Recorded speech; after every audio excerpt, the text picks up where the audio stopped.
belangrijkste nieuws uit Curaçao in het Nederland. Access Journaal, vers van de pers.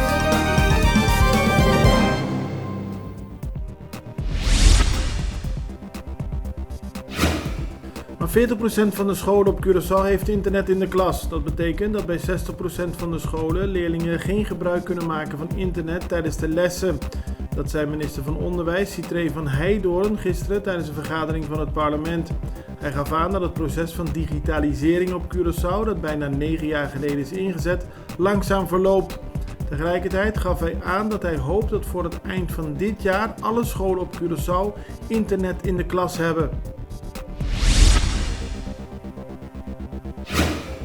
Nederland heeft 30 miljoen euro beschikbaar gesteld voor het onderhoud van de scholen op Curaçao. Dat zei minister van Onderwijs Citré van Heijdorn gisteren in het parlement.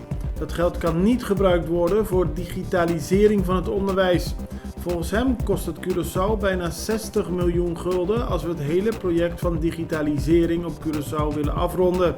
Van Heijdorn benadrukte dat het belangrijk is dat alle leerlingen die naar school gaan ook gebruik kunnen maken van internet in de klas. Na Colectra, nós toma tempo para servir ora com mais da comunico.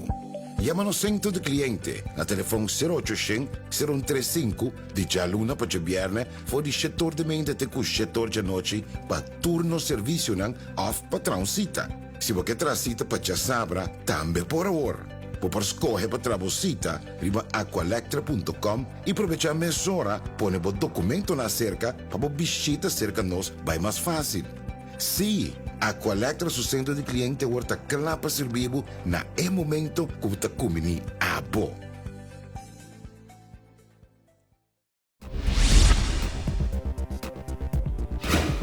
De wereld is in de ban van de apenpokken. Dit virus werd voor het eerst vastgesteld in Afrika, maar er zijn nu ook besmettingen geconstateerd in Europa en Amerika. Curaçao is nog steeds vrij van apenpokken. Dat heeft het ministerie van Volksgezondheid laten weten. De overheid volgt de ontwikkelingen rond de ziekte van dichtbij. Professionals houden de situatie in de gaten en werken samen met internationale gezondheidsinstituten.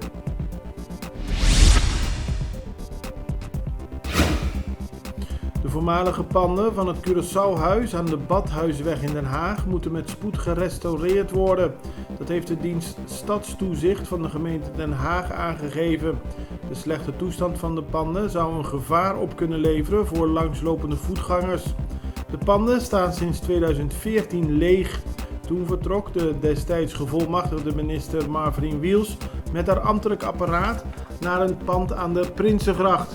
Ze zou destijds een koper hebben voor het oude onderkomen, maar werd door het parlement teruggefloten. Sinds die tijd staat het oude Curaçao-huis leeg. In Rotterdam werd gisteren de 34-jarige Chantien Frans herdacht. Hij werd eerder deze week doodgeschoten op straat. Vrienden en familie kwamen bij elkaar om Chantien te herdenken en daarbij waren veel mensen met hun motor gekomen. Frans was een liefhebber van motoren en dat was ook te merken bij de herdenking. 2 jaar geleden werd de broer van Chantien, Merwin Juni Frans, ook al doodgeschoten. Dat gebeurde in mei 2020.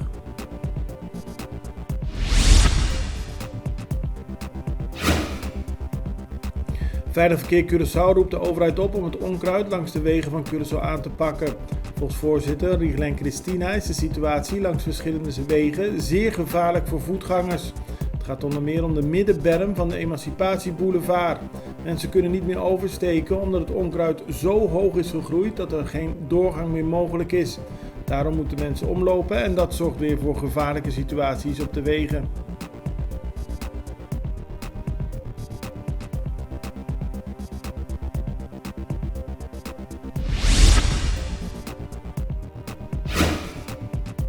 Staatssecretaris van Koninkrijksrelaties Alexandra van Huffelen is begonnen aan haar bezoek aan Aruba, Curaçao en Sint Maarten. Ze begint haar bezoek aan Aruba en daar is ze inmiddels al geland. Morgen komt ze op Curaçao, daarna vertrekt ze naar Sint Maarten. De minister-president van Aruba, Evelien Wever-Kroes, heeft al aangegeven dat ze blij is met het bezoek, maar dat ze niet verwacht dat er belangrijke beslissingen kunnen worden genomen. Daarvoor is een bezoek van 24 uur te kort, aldus Wever-Kroes. Het belangrijkste nieuws uit Curaçao in het Nederland. Access Journaal, vers van de pers.